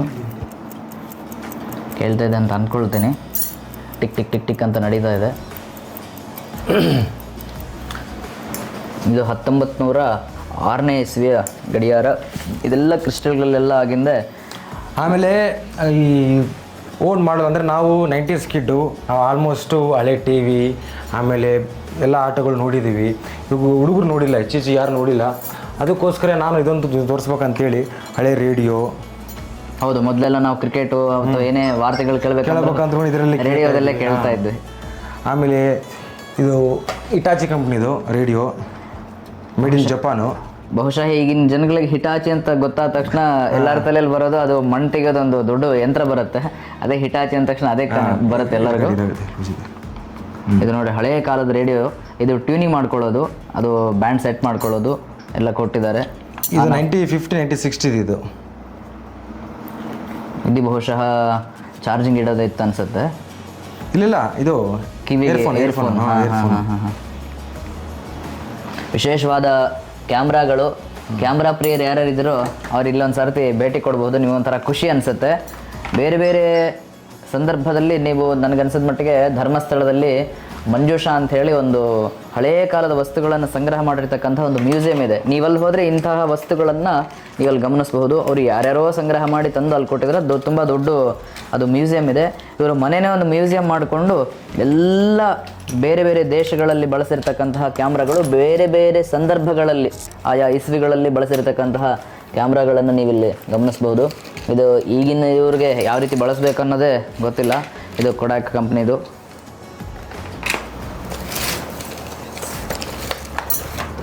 ಇಲ್ಲಿ ಇದು ಯಾವ ರೀತಿ ಓಪನ್ ಮಾಡೋದು? ಇದು ಓಪನ್ ಆಯಿತು. ಬಹುಶಃ ಇಲ್ಲಿ ಕ್ಯಾಸೆಟ್ ಹಾಕೋದಿತ್ತು ಅನಿಸುತ್ತೆ. ಮೊದಲೆಲ್ಲ ಕ್ಯಾಸೆಟ್ ಹಾಕೋದಿತ್ತು, ಬರ್ತಾ ಅದು ರೀಲ್ಗೆ ಡೆವಲಪ್ಮೆಂಟ್ ಆಯಿತು. ಇವಾಗಂತೂ ಮೆಮೊರಿ ಕಾರ್ಡಿಗೆ ಬಂದಿದೆ. ತಂತ್ರಜ್ಞಾನ ಪ್ರತಿನಿತ್ಯವೂ ಬದಲಾಗ್ತಾ ಹೋಗುತ್ತೆ. ಇನ್ನೊಂದು ವಿಶೇಷವಾದ ಕ್ಯಾಮ್ರಾ ಇತ್ತು ಅದು. ಆಮೇಲೆ ಒಂದು ಹಿಂಗೆ ಓಪನ್ ಮಾಡ್ತಿತ್ತಲ್ಲ. ಇಲ್ಲ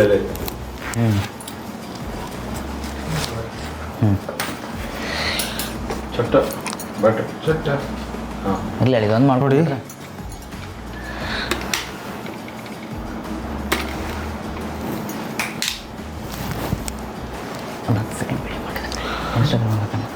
ಎಡಿಟ್ ಮಾಡಿ. ಇದು 1890. ಈಗ ನೋಡಿ, ಮೊದಲಿಗೆಲ್ಲ ಫೋಟೋ ಹಿಂಗೆ ಹಿಡ್ಕೊಂಡು ತೆಗಿತಾ ಇದ್ರು. ಇಲ್ಲಿ ನೋಡಿ, ಇಲ್ಲಿ ಇದರಲ್ಲಿ ನೋಡ್ತಾ ಇದ್ರಾ? ಹಾಂ, ಅಲ್ಲಿ ನೋಡಿ, ಕೈ ಕಾಣುತ್ತಾ ಇದ್ರಲ್ಲಿ ನೋಡಿ, ಅದರಲ್ಲಿ ಕೈ ಕಾಣುತ್ತಾ? ಅಲ್ಲ, ಕಾಣಿಸುತ್ತೆ, ಅಲ್ಲಿ ಕಾಣಿಸ್ತಾ ಇದೆ ನೋಡಿ, ಕಾಣಿಸ್ತಾ ಇತ್ತಾ? ಅವಾಗ ಫೋಟೋ ತೆಗಿಬೇಕಂದ್ರೆ ನೀವು ಇವಾಗಿನ ಹಂಗೆ ಕಣ್ಣಿಗೆ ಇಟ್ಕೊಳ್ಳೋದಿರಲಿಲ್ಲ. ಇಲ್ಲಿ ನೋಡಿಕೊಂಡು ನೀವು ಅದನ್ನ ತೆಗಿಬೇಕಾಗ್ತೈತಿ. ಈ ರೀತಿ ಹಿಂಗೆ ಇಟ್ಕೊಂಡು ಇಲ್ಲ, ಒಂದು ಇದು ಬರುತ್ತೆ. ಇದನ್ನ ಹಾಕೊಳ್ಳೋಕೆ. ಹೌದು, ಅದನ್ನ ಹಾಕೊಂಡ್ಬಿಟ್ಟು ನೀವು ಇಲ್ಲಿಂದ ನೋಡಿ ಕ್ಯಾಮ್ರಾದಲ್ಲಿ ಫೋಟೋ ತೆಗಿಬೇಕಾಗಿತ್ತು. ಆಲ್ಮೋಸ್ಟ್ ಓಲ್ಡ್ ಕ್ಯಾಮ್ರಾದಲ್ಲೇ ಇಷ್ಟೇ ಈಗ ನೋಡೋದು. ಇಲ್ಲಿದಲ್ಲ ಇದು ಈ ಕ್ಯಾಮ್ರಾಗಳು, ಇದು ಇದು ಗುಣ, ಈ ಕ್ಯಾಮ್ರಾಗಳು ಅಷ್ಟೇ. ಹಾಂ ಇಲ್ಲ, ಓಲ್ಡ್ ಅಲ್ಲದ್ರು ಗುಣ. ಇದು 80s ಇದು.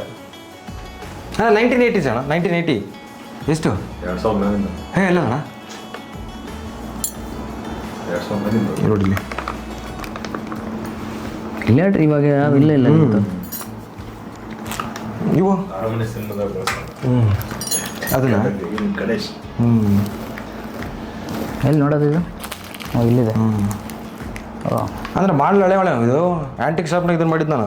ಇಲ್ಲಿದೆ ನೋಡ್ರಿ, ಅದು ಫೇಕ್ ಆಗೈತಲ್ಲ, ಅದ್ರಾಗ ಅದು ಒಂದು ಆಗೈತೆ. ಹಾಂ ಅಷ್ಟೇ. ಏನು ಮೋಸ ಹೋಗೈತಲ್ಲ, ಅದ್ರಾಗ ಇದು ಒಂದು. ಮೋಸ ಹೋಗಿಲ್ಲಪ್ಪ ನನಗಿದು.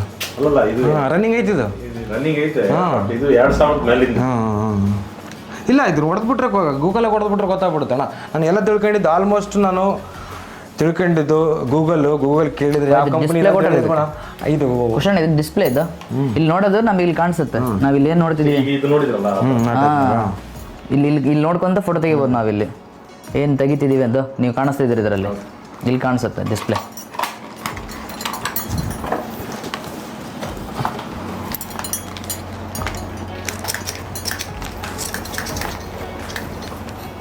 ಇದು ನೋಡಿಲ್ಲ ಎಷ್ಟು ಇಂದು.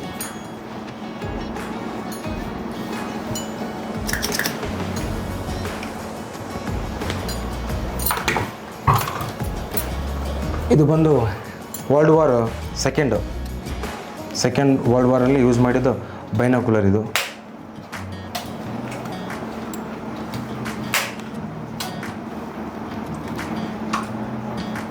ಇಲ್ಲೊಂದಿದೆ. ವಿಶೇಷವಾದ ಬೈನಾಕ್ಯುಲರ್ಗಳು ಕೂಡ ಅವ್ರ ಹತ್ರ ಇದ್ದಾವೆ. ಈ ರೀತಿ ಗಮನಿಸ್ಬಹುದು, ನಾವಿಲ್ಲಿ ಥ್ರೆಡ್ ಕೊಟ್ಟಿದ್ದಾರೆ, ಅದನ್ನು ತಿರುಗಿಸಿದಂಗೆ ಇದು ಝೂಮ್ ಪ್ಲಸ್ ಮೈನಸ್ ಆಗ್ತಾ ಹೋಗುತ್ತೆ. ದೂರದ ಇದ್ದಿದ್ದು ಹತ್ತಿರ ದೂರ. ಇದು ಬಂದು ಟೇಟರ್ದು. ಇದು ಮೇಡ್ ಇನ್ ರಷ್ಯಾ. ಇದು ರಷ್ಯದ್ದು ಟೇಟರ್. ಅವಾಗೆಲ್ಲ ದೊಡ್ಡ ಟೇಟರ್ ಇರ್ತಲ್ಲ ಎಲ್ಲರೂ ಟೇಟರು, ಆಮೇಲೆ ಕಾನ್ಸೆಪ್ಟು, ಆರ್ ಟಿ ವಿಗೆ ಯೂಸ್ ಮಾಡ್ತಾ ಇದೆಲ್ಲ. ಇವು 3 ಟೇಟರ್ ಗ್ಲಾಸ್ ಅಂತಾರೆ ಇದನ್ನೆಲ್ಲ. ಬೈನಾಕ್ಯುಲರ್. ಟೇಟರ್ ಬೈನಾಕ್ಯುಲರ್ ಇವೆಲ್ಲ.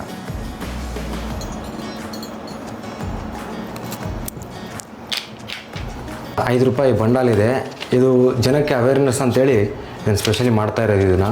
ಇದು ನೋಡಿ, ನನ್ನ ಹತ್ರ ಬಂಡಲ್ ಆಮೇಲೆ ಇನ್ನೂ ಬಂಡಲ್ ಇದೆ, ಎಲ್ಲ ₹5 ವೆರೈಟಿ ನೋಟು. ಇದಕ್ಕಂದರೆ ಇತ್ತೀಚೆಗೆ ಜನ ಫೇಕ್ ಮಾಡ್ತಾ ಇದ್ದಾರೆ. ಟಿ ವಿಯಲ್ಲಿ, ಯೂಟ್ಯೂಬಲ್ಲಿ, ಫೇಸ್ಬುಕ್ಕಲ್ಲಿ ಏನು ತೋರಿಸ್ತಾ ಇದ್ದಾರೆ, ಒಂದಕ್ಕೆ 5 ಲಕ್ಷ ಕೊಡ್ತೀನಿ, 10 ಲಕ್ಷ ಕೊಡ್ತೀನಿ. ಯಾವುದು ನೋಟಿಗೆ, ಒಂದು ನೋಟಿಗೆ 10 ಲಕ್ಷ ಬೆಲೆ ಇಲ್ಲ. ಎಲ್ಲ ಸುಮ್ಮನೆ ಹೇಳ್ತಾರೆ, ಎಲ್ಲ ಇದನ್ನು ಮಾಡ್ತಾರೆ. ₹1 ನೋಟು ಇವಾಗ ನೋಡಿ, ₹10 ನಿಮ್ಮ ಹತ್ರ ನವಿಲು ಇರೋದಿದೆ ಅಂತ ಕೇಳ್ತಾರೆ. ನವಿಲು ಇರೋದು ಯಾವುವು ನನ್ನ ಹತ್ರ ನೋಡಿ ಎಷ್ಟಿದೆ. ಯಾವುದಕ್ಕೂ ರೇಟ್ ಇಲ್ಲ. ಸ್ಪೆಷಲ್ಲು ಮಿಂಟ್ ವೈಸ್ ಕಾಯಿನ್ ಇರುತ್ತೆ. ಒಂದೊಂದು ಕಾಯಿನಿಗೆ ಈ ಸೈಡ್ ಈ ಪ್ರಿಂಟ್ ಇದೆ, ಈ ಸೈಡ್ ಪ್ರಿಂಟ್ ಇರೋಂಗಿಲ್ಲ. ಆ ಕಾಯಿನಿಗೆ ಹೆಚ್ಚು ಬೆಲೆ ಇರುತ್ತೆ. ಆಮೇಲೆ ಇನ್ನೊಂದು ಏನಂದರೆ ತೋರಿಸ್ತಾ ಇದ್ದೀನಿ ರೀ. ಮತ್ತು ₹1 ನೋಟು ನೋಡಿ, ₹1, ₹2 ತುಂಬ ನಿಮಗೆ ಸಿಗುತ್ತೆ. ಜನ ಏನಂತಾರೆ, ನೀವು ಎಲ್ಲ ರೇರು ಸಿಗೋಂಗಿಲ್ಲ, ಇದನ್ನು ಮಾಡೋಂಗಿಲ್ಲ ಅಂತೇಳಿ. ಅಂದರೆ ಇವಾಗ ಸಿಗೋದು ಕಷ್ಟ ಆಗಿದೆ. ನಾನು ಕನಿಷ್ಠ ಅಂದರೆ ಒಂದು 20 ವರ್ಷದಿಂದ ಮಾಡ್ತಾಯಿದ್ದೀನಿ. ಇವೆಲ್ಲ ಅವಾಗ ತೊಗೊಂಡಿರೋದು. ಇದು ₹5 ಬಂಡಲ್ ಇದೆಯಲ್ಲ, ನಮ್ಮ ತಾತ, ನಮ್ಮ ಗ್ರ್ಯಾಂಡ್ ಫಾದರ್ ಅವ್ರು ಕೊಟ್ಟಿದ್ದು. ನಮ್ಮ ಅಕ್ಕರಿಗೆ ಕೊಟ್ಟಿದ್ದು. ನಮ್ಮ ಅಕ್ಕರ ಹಂಗೆ ಇಟ್ಕೊಂಡಿದ್ರು, ಅವ್ರು ನನಗೆ ಕೊಟ್ಟಿದ್ದು. ಇದು ನಮ್ಮ ತಾತಂದೆ. ಅಂದರೆ ನಮ್ಮ ತಾತ ವಿಲೇಜ್ ಅಕೌಂಟೆಂಟ್ ಇದ್ದರು. ಅವರು ವಿಲೇಜ್ ಅಕೌಂಟೆಂಟ್ ಇರ್ಬೇಕಾದ್ರೆ ಅವ್ರಿಗೆ ಸಂಬಳ ಬಂದಿತ್ತು. ಅಂದರೆ ಸಂಬಳ ತೊಗೊತಾರಲ್ಲ, ಆ ಟೈಮ್ ಬಂದಾಗ ಕೊಟ್ಟಿದ್ದು. ಆಮೇಲೆ ಇನ್ನೊಂದು ಸ್ಪೆಷಲ್ ಅಂತೀನಿ, ಇವಾಗ ನೀವೆಲ್ಲ ಇದನ್ನು ನೋಡಿರ್ತೀರ, 786 ಅಂತೇಳಿ ನೋಟ್ಗಳು.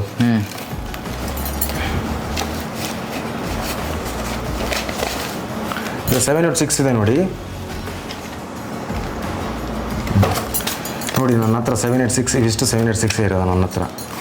ಈಗ ನೋಡಿ, ಇದು ಫ್ಯಾನ್ಸಿ ನಂಬರ್. ಇದು ಈ ನೋಟಿಗೆ ಬೆಲೆ ಇದೆ, ಹೇಳ್ತೀನಿ ನಾನು. ಈ ನೋಟಿಗೆ ಬೆಲೆ ಇದೆ. ನೋಡಿ, ಸ್ಟಾರ್ ನೋಟ್ ಇದೆಯಲ್ಲ, ಈ ಸ್ಟಾರ್ ನೋಟಿಗೆ ನಿಮಗೆ ಕನಿಷ್ಠ ಅಂದರೆ ₹2,000-3,000 ಸಿಗುತ್ತೆ ಇದೊಂದು ನೋಟಿಗೆ. ಅಂದರೆ ಇದ್ರದ್ದು ವಿಶೇಷತೆ ಏನು? ಈ ಸ್ಟಾರ್ ಅಂದರೆ ಒಂದು ಸಲ ಪ್ರಿಂಟ್ ಮಾಡೈತಂದರೆ ಒಂದೇ ಬಂಡಲ್ ಸ್ಟಾರ್ ನೋಟ್ ಇರುತ್ತೆ. ಉಳಿಕಿದ್ದೆಲ್ಲ ಸಿ ಇದೆಲ್ಲ, ಇದಕ್ಕೆ ಯಾವುದಕ್ಕೂ ಸಿ ಅಂತ ಮಾತ್ರ ಇರುತ್ತೆ. ಇದಕ್ಕೆ ಸ್ಪೆಷಲಿ ಸ್ಟಾರ್ ಇರುತ್ತೆ. ಸ್ಟಾರ್ ಇರೋ ನೋಟು ಸ್ವಲ್ಪ ವ್ಯಾಲ್ಯೂಬಲ್. ಇದು ಫ್ಯಾನ್ಸಿ ನಂಬರ್. ಫ್ಯಾನ್ಸಿ ನಂಬರು ಅದೇನಿಲ್ಲ. ಇದು ನೋಡಿ, 786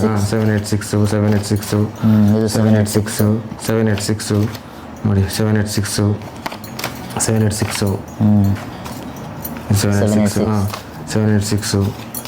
ಎಲ್ಲ 786 ಇವೆ ನನ್ನ ಹತ್ರ ಇರೋದು. ಆಮೇಲೆ ಇವೆಲ್ಲ ಎಲ್ಲ 786 ಇರೋದು. ಇಷ್ಟೆಲ್ಲ ವಿಶೇಷವಾದ ವೆರೈಟಿಗಳನ್ನ ನಾವು ಇವ್ರ ಹತ್ರ ನೋಡಿದ್ವಿ.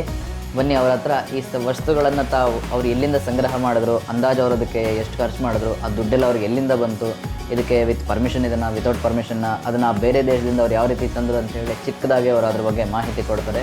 ಕೇಳೋಣ. ಈ ಕಾಯಿನ್ಸ್ ನಾನು ಬಂದು ಒಂದು 23 ವರ್ಷದ ಕಡೆ ಒಂದು ನೋಡ್ತಾ ಇದ್ದೆ. ದುಡ್ಡು ಹೆಂಗೆ ವ್ಯವಹಾರ ಆಗುತ್ತೆ. ಬಿಫೋರು ಎಕ್ಸ್ಚೇಂಜ್ ಮಾಡ್ತಾಯಿದ್ರು. ಬಿಫೋರ್ ಏನು ಮಾಡ್ತಾ ಅಂದರೆ ಶೆಲ್ ಕೊಡ್ತಾಯಿದ್ರು. ಶೆಲ್ ಅಂದರೆ ಶಂಕು. ಆ ಶಂಕು ಪುಟಿ ಕೌಡಿ, ಆಮೇಲೆ ಕೌಡಿ, ದಮ್ಮಡಿ. ಹೌದು, ನಾವು ಚಿಕ್ಕವರಿದ್ದಾಗೆಲ್ಲ ಕೌಡೆ ಕಾಸಿಗೂ ಬೆಲೆ ಇಲ್ಲ ಅಂತ ಮಾತಾಡೋ, ಆ ಕೌಡೆಗಳನ್ನು ಕೊಟ್ಟು ವರ್ಗಾವಣೆ ಮಾಡ್ಕೊಳ್ತಾ ಇದ್ರು. ಆ ರೀತಿಯಾಗಿ ನಾನೆಲ್ಲ ಯೋಚನೆ ಮಾಡಿದೆ, ಎಷ್ಟು ರೊಕ್ಕ, ಆಮೇಲೆ ದುಡ್ಡಿಗೋಸ್ಕರ ಎಷ್ಟೋ ಮಂದಿ ರಾಜರು ಬಡ್ದಾಡಿದ್ದಾರೆ, ಎಷ್ಟೋ ಮಂದಿ ಯಾವ ವೆರೈಟಿ ಅಂತೇಳಿ ಅದರ ಮೇಲೆ ಕಾನ್ಸೆಪ್ಟಿಗೆ ಹೋಗಿ ನಾನು ಸ್ವಲ್ಪ ಸ್ಲೋಲಿ ಒಂದೊಂದು ಕಾಯಿನ್ಸ್ ಎಲ್ಲ ಕಲೆಕ್ಟ್ ಮಾಡ್ಕೊಂತ ಆಲ್ ಓವರ್ ಭಾರತನೇ ಅಡ್ಡಾಡಿದ್ದೀನಿ. ಇದು ಕಾಯಿನ್ಸ್ ಎಲ್ಲ ಸಿಗುತ್ತೆ ಅಂದರೆ ಹೈದ್ರಾಬಾದು, ಆಮೇಲೆ ಚೆನ್ನೈನಲ್ಲಿ ಸಿಗುತ್ತೆ, ಬೆಂಗಳೂರು, ಗೋವಾ, ಆಮೇಲೆ ಮುಂಬೈ, ಪುಣೆ, ಡೆಲ್ಲಿ, ಅಲ್ವರೆ ಭಾರತ ದೇಶದ ಎಲ್ಲ ಕಡೆಗೂ ಈ ರೀತಿ ಭಾರತದ ಎಲ್ಲ ಕಡೆಗೂ ಸಿಗ್ತಾ ಹೋಗುತ್ತೆ. ಸಿಗ್ತಾ ಹೋಗುತ್ತೆ. ಆಮೇಲೆ ಭಾಳ ದುಡ್ಡು ಖರ್ಚಾಗಿದೆ. ಅಂದರೆ ನಮ್ಮ ತಂದೆ ನನಗೆ ಕೊಟ್ಟಿದ್ದಾರೆ, ನಮ್ಮ ತಂದೆ ನಮ್ಮ ತಾಯಿ ಅವರೇ ನನಗೆ ಸಪೋರ್ಟ್ ಮಾಡಿರೋದು. ಅದಕ್ಕೆ ಹೇಳೋದು, ನಾವೊಂದು ಮಾತು ಹೇಳ್ತೀವಿ, ಮನೆಯೇ ಮೊದಲ ಪಾಠಶಾಲೆ, ತಾಯಿಯೇ ಮೊದಲ ಗುರು ಅಂತಂದು. ನಮ್ಮ ತಂದೆ ಅಂತೂ ನಾನು ಇಲ್ದಾಗ ಇಲ್ಲಿ ನಾನು ಹಂಪಿಯಲ್ಲಿ ಇಲ್ಲ ಅಂದ್ರೂ ಕೂಡ ಕೆಲವು ಜನ ಬರ್ತಾಯಿದ್ರು ಕಾಯಿನ್ಸ್ ಮಾರೋರು ಬಳ್ಳಾರಿಯಿಂದ. ನಾನು ಇಲ್ಲಾಂದ್ರೆ ನಮ್ಮಪ್ಪ ಫೋನ್ ಮಾಡಿ ಈ ಕಾಯಿನ್ಸ್ ತೊಗೊತಾ ಇದ್ದೀನಿ ಅಂತ ಅವರೇ ದುಡ್ಡು ಕೊಟ್ಟು ನನಗೋಸ್ಕರ ಕಾಯಿನ್ಸ್ ತೊಗೊಂಡಿದ್ದಾರೆ. ಆಮೇಲೆ ಕೆಲವು ಕಾಯಿನ್ಸು ಹಂಪಿ ಹುಡುಗರು ಅಂದರೆ ವಿಭೂತಿ ಕುಮಾರು, ಆಮೇಲೆ ವಿಭೂತಿ ಶೇಖರ್ ಅಂತಿದ್ದಾರೆ. ಅವರು ನನಗೊಂದು ಹೆಚ್ಚು ಒಂದು 100 ಕಾಯಿನ್ಸು, ಆಮೇಲೆ ಒಂದು 25-30 ನೋಟ್ಸು ಅವ್ರು ಕೊಟ್ಟಿದ್ದಾರೆ ಕಲೆಕ್ಷನಿಗೆ. ಆಮೇಲೆ ಆದಷ್ಟು ಎಲ್ಲ ನಾನೇ ಕಲೆಕ್ಟ್ ಮಾಡಿದ್ದೀನಿ. ಆಮೇಲೆ ಇವು ಕ್ಯಾಮ್ರಸ್ಸು ಇವೆಲ್ಲ ಇಲ್ಲಿ ಡೆಲ್ಲಿ, ಆಮೇಲೆ ಕೆಲವೆಲ್ಲ ಇಟಲಿಯಲ್ಲಿ ತೊಗೊಂಡಿದ್ದೀನಿ. ಈ ವಿಡಿಯೋ ಮುಖಾಂತರ ತಮ್ಮೆಲ್ಲರಿಗೂ ನಾನು ಚಿಕ್ಕ ಒಂದು ಸಂದೇಶವನ್ನು ಕೊಡಲಿಕ್ಕೆ ಬಯಸ್ತೀನಿ. ನಿಮ್ಮ ಮಕ್ಕಳು, ದೊಡ್ಡವರು ಯಾರು ನೋಡ್ತಿದ್ರೆ ಅವ್ರಿಗೆ ಇದು ಅನ್ವಯಿಸುತ್ತೆ, ಮಕ್ಕಳಿಗೂ ಕೂಡ ಈ ನನ್ನ ಮಾತು ಅನ್ವಯಿಸುತ್ತೆ. ನಿಮ್ಮ ಮಕ್ಕಳಿಗೆ ಯಾವ ವಿಷಯದಲ್ಲಿ ಉತ್ಸಾಹ ಇರುತ್ತೋ, ಯಾವ ವಿಷಯದಲ್ಲಿ ಅವರಿಗೆ ಕಲಿಬೇಕು ಅನ್ನೋ ಒಂದು ಕ್ಯೂರಿಯಾಸಿಟಿ ಇರುತ್ತೋ ಅದ್ರ ಬಗ್ಗೆ ತಂದೆ ತಾಯಿಗಳು ದಯವಿಟ್ಟು ಗಮನವನ್ನು ಕೊಟ್ಟು ನೀವು ಅದಕ್ಕೆ ಪ್ರೋತ್ಸಾಹ ಕೊಡಿ. ಇದೆಲ್ಲ ಯಾಕೆ ಮಾಡ್ತೀವಿ, ಅದರಿಂದ ನಿನಗೇನು ಪ್ರಯೋಜನ, ಅದರಿಂದ ಏನು ಲಾಭ ಆಗುತ್ತೆ ಅನ್ನೋ ಅವ್ರ ಮನಸ್ಸಿಗೆ ನೋವಾಗಿ ಆ ಮಾಡೋ ಕೆಲಸವನ್ನು ಬಿಡ್ತಕ್ಕಂತಹ ಮನಸ್ಥಿತಿಗೆ ತಾವು ಯಾರು ದಯವಿಟ್ಟು ಹೇಳಬೇಡಿ. ಅವ್ರು ಯಾವುದರಲ್ಲಿ ನಿಮ್ಗೆ ಗೊತ್ತಾಗುತ್ತೆ, ನನ್ನ ಮಗ ಇದರಲ್ಲಿ ಉತ್ಸಾಹದಲ್ಲಿದ್ದಾನೆ, ನನ್ನ ಮಗಳಿಗೆ ಇದ್ರ ಬಗ್ಗೆ ಹೆಚ್ಚು ಕ್ಯೂರಿಯಾಸಿಟಿ ಇದೆ ಅಂತ ಗೊತ್ತಾಗುತ್ತೆ. ಅದಕ್ಕೆ ನೀವು ಹೆಚ್ಚು ಮಹತ್ವವನ್ನು ಕೊಟ್ಟು ಅವ್ರು ಮಾಡ್ತಕ್ಕಂತಹ ಕೆಲಸಕ್ಕೆ ತಾವು ಉತ್ತೇಜನ ಕೊಟ್ಟರೆ ಇಂತಹ ಪ್ರತಿಯೊಂದು ಕಲೆಕ್ಷನ್ನು, ಯಾಕಂದರೆ ಭಗವಂತ ಯಾರಿಗೂ ಯಾವುದೇ ಒಂದು ಸುಮ್ಮನೆ ಭೂಮಿಗೆ ಕಳಿಸಿರೋದಿಲ್ಲ. ಅವರ ವಿಶೇಷವಾದ ಒಂದು ಟ್ಯಾಲೆಂಟ್, ವಿಶೇಷವಾದ ಒಂದು ಕಲೆ ಅನ್ನೋದು ಇದ್ದೇ ಇರುತ್ತೆ. ಆ ಕಲೆ ಅವರಲ್ಲಿದೆ. ಅದನ್ನು ಅವರ ಸ್ವಂತ ತಂದೆ ತಾಯಿ ಕೂಡ ಅವರಿಗೆ ಯಾವುದೇ ರೀತಿ ಅವರಿಗೆ ಉತ್ಸಾಹವನ್ನು ಕೊಟ್ಟು ಅವ್ರಿಗೆ ಈ ರೀತಿ ಮಾಡಿದ್ದಾರೆ. ಸುಮಾರು ನನಗನ್ಸಿದ ಮಟ್ಟಿಗೆ ಒಂದು 1 ಕೋಟಿ ರೂಪಾಯಿ ಖರ್ಚಾಗಿದೆ ಅಂತ ಅನ್ಸುತ್ತೆ ಇದಕ್ಕೆ ಸಂಗ್ರಹ. ದುಡ್ಡುಗಳನ್ನೆಲ್ಲ ಹೆಚ್ಚಾಗಿ ಇದಕ್ಕೆ ಬಳಸ್ತಾರೆ. ಇಲ್ಲಿ ಏನಾಗುತ್ತೆ ಅಂದ್ರೆ ಇನ್ನೊಂದು ವಿಷಯ, ದುಡ್ಡಿಲ್ಲಿ ನಮಗೆ ಮಹತ್ವ ಆಗೋದಿಲ್ಲ. ಈ ರೀತಿ ಮಾಡಬೇಕು ಅನ್ನೋ ಒಂದು ಮನಸ್ಥಿತಿ ಇದ್ರೆ ದುಡ್ಡಿನ ಬಗ್ಗೆ ಯಾರಿಗೂ ಯೋಚನೆ ಬರೋದೇ ಇಲ್ಲ. ಇದಕ್ಕಂದ್ರೆ ನಾನು ಒಂದು ಮಲ್ಲಿಕಾರ್ಜುನ್ ಅವರೇ, ನೀವು ಎಷ್ಟೆಲ್ಲ ದುಡ್ಡು ಖರ್ಚು ಮಾಡಿ ಇಷ್ಟೆಲ್ಲ ಸಂಗ್ರಹ ಮಾಡಿದಿರಿ, ಇದರಿಂದ ನಿಮಗೇನು ಲಾಭ? ಇದನ್ನು ನೀವು ಮಾರಾಟಕ್ಕೆ ಅಂತ ಇಟ್ಕೊಂಡಿದ್ದೀರಾ ಅಥವಾ ಒಂದು ಹವ್ಯಾಸಕ್ಕೆ ಮಾತ್ರ? ಇದೊಂದು ಹವ್ಯಾಸ, ಹಾಬಿ ಆಗಿದೆ ಅಷ್ಟೇ. ಇದರಿಂದ ಸ್ವಲ್ಪ ಮೈಂಡು ಟೆನ್ಷನ್ ಫ್ರೀ ಆಗುತ್ತೆ, ಇದರಿಂದ ಡೈವರ್ಟ್ ಆಗುತ್ತೆ. ಆಮೇಲೆ ಬೇರೆ ಯೋಚನೆ ಇರೋಂಗಿಲ್ಲ. ಆಮೇಲೆ ನೆಕ್ಸ್ಟ್ ಜನ್ರೇಷನ್ ಪೀಳಿಗೆಗೆ ಇವೆಲ್ಲ ತೋರಿಸೋದಕ್ಕಾಗತ್ತೆ. ಗೌರ್ಮೆಂಟನ್ನು ನಾನು ಏನಾನ ಪರ್ಮಿಷನ್ ಕೊಟ್ಟದಿಂದ ನಾನೊಂದು ಇಲ್ಲೇ ತೋಟ ಇದೆ, ರೋಡಿ ಅಂತಾರೆ, ರೋಡಿಗೆ ಇದೆ, ಸಣ್ಣದೊಂದು ಮ್ಯೂಸಿಯಂ ಮಾಡ್ತೀನಿ, ಎಲ್ಲ ಡಿಸ್ಪ್ಲೇ ಮಾಡ್ತೀನಿ. ನನ್ನ ಹತ್ರ ತುಂಬ ಇದೆ, ಇಷ್ಟು ಗುಣ ಇಲ್ಲ, ತುಂಬಾ ಇದೆ. ಅವ್ರು ಹೇಳ್ತಾ ಇರೋ ಪ್ರಕಾರ ಈಗ ನಮ್ಗೆ ಅವರು ಹೆಚ್ಚು ಕಮ್ಮಿ ಒಂದು 50% ಅಷ್ಟೇ ತೋರಿಸಿದ್ದಾರೆ, 50% ಅಷ್ಟಿದೆ. ಬಟ್ ಅವ್ರಿಗೆ ಡಿಸ್ಪ್ಲೇ ಮಾಡಲಿಕ್ಕೆ ಎಲ್ಲೂ ಜಾಗ ಇಲ್ಲ. ಅವ್ರದೇ ಆದ ಒಂದು ಚಿಕ್ಕ ರೂಮ್ನಲ್ಲಿ ನಾವು ಇದನ್ನ ನೋಡ್ತಾ ಇದ್ದೀವಿ. ಇನ್ನೊಂದು, ಇವು ಯಾವ ನಾನು ಸೇಲ್ ಮಾಡೋಂಗಿಲ್ಲ. ಒಂದು ಕಾಯಿನ್ ಆದರೂ ಸೇಲ್ ಮಾಡೋಂಗಿಲ್ಲ. ನಾನು ಸೇಲ್ ಪ್ರಪೋಸಿಗೆ ಯಾವ ತೊಗೊಂಡು ಎಲ್ಲ ನಾನು ಸೇಲೇ ಮಾಡೋಂಗಿಲ್ಲ. ನಾನು ಕಲೆಕ್ಟ್ರು. ಇನ್ನು ಯಾರ ಹತ್ರ ನಿಮ್ಮ ಹತ್ರ ಇದ್ದರೆ ನನಗೆ ಹೇಳಿ, ನಾನು ತೊಗೊತೀನಿ. ಇನ್ನು ಹೆಚ್ಚು ಕಾಯಿನ್ ತೊಗೊತೀನಿ. ಈಗ ಇನ್ನೊಂದೇನೆಂದರೆ, ಒಬ್ಬರು ಕಾಯಿನ್ ಇನ್ವೆಸ್ಟ್ಮೆಂಟಿಂದ ಒಬ್ರು ಬಂದಿದ್ರು ಇದೊಂದು 4 ವರ್ಷದ ಕೆಳಗಡೆ. ಅವ್ರು ಬಂದು ನನಗೆ ಬೀಟ್ ಮಾಡಂದ್ರು, ಡಿಬೇಟ್ ಅಂದರೆ ಅಪೋಸಿಟ್ ಕಾಯಿನ್ಸ್ ನಾನು ಕಾಯಿನ್ ಇಟ್ಟಂದ್ರೆ. ಅವರೇ ಹೇಳಿದರು, ನೀನು ಭಾರತದಲ್ಲಿ ಸೆಕೆಂಡ್ ಇದೆಯಾ ಅಂತೇಳಿ. ಅದಕ್ಕಂದರೆ ಅವರು ಇನ್ವೆಸ್ಟ್ಮೆಂಟಿಗೆ ಮೆಂಬರ್ ಇದ್ದಾರೆ. ನಾನು ಹೋಗಿ ಇನ್ನೊಬ್ಬರಿಗೆ ಇದಕ್ಕೆ ಬೀಟ್ ಮಾಡೋದು, ಅಲ್ಲಿವರೆಗೆ ತೊಗೊಂಡು ಹೋಗೋದು ಬೇಡ, ಏನೋ ಒಂದು ಎಷ್ಟಾಗುತ್ತೆ ಅಂತ ನಾನು ಮಾಡ್ಕೊಂತಿದ್ದೀನಿ. ಅವ್ರು ಇದರ ಮುಖಾಂತರ ಇನ್ನೊಂದು ವಿಷಯ ಹೇಳ್ತಾ ಇದ್ದಾರೆ, ನಿಮ್ಮ ಹತ್ರ ಏನಾದರೂ ಈ ರೀತಿ ಹಳೆಯ ಕಾಲದ ವಸ್ತುಗಳಾಗಲಿ ಅಥವಾ ಹಳೆಯ ಕಾಲದ ಕಾಯಿನ್ಗಳಾಗಲಿ, ಹಳೆಯ ಕಾಲದ ನೋಟ್ಗಳಾಗಲಿ, ಸ್ಟ್ಯಾಂಪ್ಗಳಾಗಲಿ ಇದ್ದರೆ ಅವ್ರಿಗೆ ತಂದುಕೊಡಿ. ನೀವು ಫ್ರೀಯಾಗಿ ಕೊಟ್ಟರು ಸಂತೋಷನೇ. ಇಲ್ಲ ನೀವು ಅದಕ್ಕೆ ಇಷ್ಟು ಅಂತ ಚಾರ್ಜ್ ಮಾಡ್ತೀನಿ ಅಂದರೂ ಅವ್ರು ಅದನ್ನು ಕೊಟ್ಟು ಸಂಗ್ರಹ ಮಾಡ್ಕೊಳ್ತಾರೆ. ಇದ್ರ ಮುಖಾಂತರ ಅವ್ರು ಹೇಳ್ತಾ ಇದ್ದಾರೆ, ಇದನ್ನು ಯಾವುದನ್ನು ನಾನು ಸೇಲ್ ಮಾಡೋಕ್ಕೆ ಅಂತ ನಾನು ಮಾಡಿಲ್ಲ, ಇದು ನನ್ನ ಹವ್ಯಾಸ. ಮುಂದಿನ ಪೀಳಿಗೆಗಳಿಗೆ ಇನ್ನೊಂದು 30 ವರ್ಷ, 40 ವರ್ಷ, 50 ವರ್ಷ ಆಗಿಂದ ಈ ರೀತಿ ಕಾಯಿನ್ಗಳಿತ್ತು ಅಂತಂದು ಮುಂದಿನ ಜನ್ರೇಷನ್ಗಳಿಗೆ ಗೊತ್ತಾಗಲಿ ಅಂತ ಮಾತ್ರ ಅವ್ರು ಇಷ್ಟೆಲ್ಲ ಸಂಗ್ರಹ ಮಾಡಿದ್ದಾರೆ. ಹಾಗಾಗಿ ಇದು ಮಾರಾಟಕ್ಕೆ ಅವ್ರು ಮಾಡಿಲ್ಲ. ವ್ಯವಸಾಯವನ್ನು ಮಾಡ್ತಾರೆ. ವ್ಯವಸಾಯ ಜೊತೆಗೆ ಪಾರ್ಟ್ ಸಂದರ್ಭದಲ್ಲಿ ಫ್ರೀ ಇದ್ದಾಗ ಈ ಕೆಲಸವನ್ನು ಅವರು ಮಾಡ್ತಾ ಇದ್ದಾರೆ. ಅವ್ರಿಗೆ ಇದನ್ನೆಲ್ಲ ಡಿಸ್ಪ್ಲೇ ಮಾಡಲಿಕ್ಕೆ ಅವ್ರಿಗೆ ಸ್ಥಳದ ಅವಕಾಶ ಬೇಕಾಗಿದೆ. ಹಾಗಾಗಿ ಅದಕ್ಕೆ ಯಾರಾದರೂ ಸೂಕ್ತ ವ್ಯಕ್ತಿಗಳು ಈ ವಿಡಿಯೋ ನೋಡಿದ್ರೆ ಅವ್ರಿಗೆ ಅದರ ಅವಕಾಶವನ್ನು ಸ್ಥಳ ಇದೆ ನನ್ನ ಹತ್ರ. ಅವ್ರದೇ ಸ್ಥಳ ಇದೆ, ಸ್ಥಳ ಇದೆ ನನ್ನ ಆದ್ರೆ ಅವ್ರಿಗೆ ಅವ್ರ ಜಾಗದಲ್ಲಿ ಅದಕ್ಕೆ ಅನುಮತಿ ಕೊಟ್ರೆ ಅವ್ರಿಗೆ ಮಾಡಕ್ ಅನುಕೂಲ ಆಗುತ್ತೆ. ಯಾಕಂದ್ರೆ ಹಂಪಿ ತುಂಬಾ ವಿಶೇಷವಾದ ಜಾಗ ಇರೋದ್ರಿಂದ ಇಲ್ಲಿ ಎಲ್ಲಿ ಬೇಕಲ್ಲಿ ಯಾವ ರೀತಿ ಬೇಕೋ ಆ ರೀತಿ ಬಿಲ್ಡಿಂಗ್ಗಳನ್ನಾಗ್ಲಿ ಮನೆಗಳನ್ನಾಗ್ಲಿ ಕಟ್ಟಲಿಕ್ಕೆ ಅವಕಾಶ ಇಲ್ಲ. ಅವ್ರಿಗೆ ಅವ್ರ ಜಾಗದಲ್ಲೇ ಅವ್ರಿಗೆ ಅನುಮತಿಯನ್ನ ಕೊಟ್ರೆ ಅವ್ರ ಒಂದು ರೀತಿ ಮ್ಯೂಸಿಯಂ ತರ ಮಾಡಿಬಿಟ್ಟು ನೀವು, ಯಾಕಂದ್ರೆ ಪ್ರತಿ ಸಲನೂ ಪ್ರತಿಯೊಬ್ಬರು ಬಂದು ಕೇಳಿದಾಗ ನೀವು ಅಲ್ಲಿ ಗಮನಿಸಬಹುದು, ಒಂದು ಅವರು ಬ್ಯಾಗ್ ಥರ ಮಾಡ್ಕೊಂಡಿದ್ದಾರೆ. ಆ ಬ್ಯಾಗ್ನಲ್ಲಿ ಅವ್ರು ಅದನ್ನೆಲ್ಲ ಸಂಗ್ರಹ ಮಾಡಿಟ್ಟಿರ್ತಾರೆ. ಯಾಕಂದರೆ ಇಷ್ಟೆಲ್ಲ ಡಿಸ್ಪ್ಲೇ ಮಾಡಲಿಕ್ಕೆ ಅವ್ರಿಗೆ ಅವಕಾಶ ಇಲ್ಲ. ನೀವು ಉತ್ಸಾಹ ಇದ್ದವರು ಬಂದು ನೋಡ್ತೀನಿ ಅಂದರೆ ಮಾತ್ರ ಅವ್ರು ಅದನ್ನು ತೆಗೆದು ತೋರಿಸ್ತಾರೆ. ಜಯ ವಿರೂಪಾಕ್ಷ. ನಾನು ಇದರಲ್ಲಿ ಇವರ ಸಂಪರ್ಕ ಸಂಖ್ಯೆಯನ್ನು ಕೂಡ ಹಾಕಿರ್ತೀನಿ.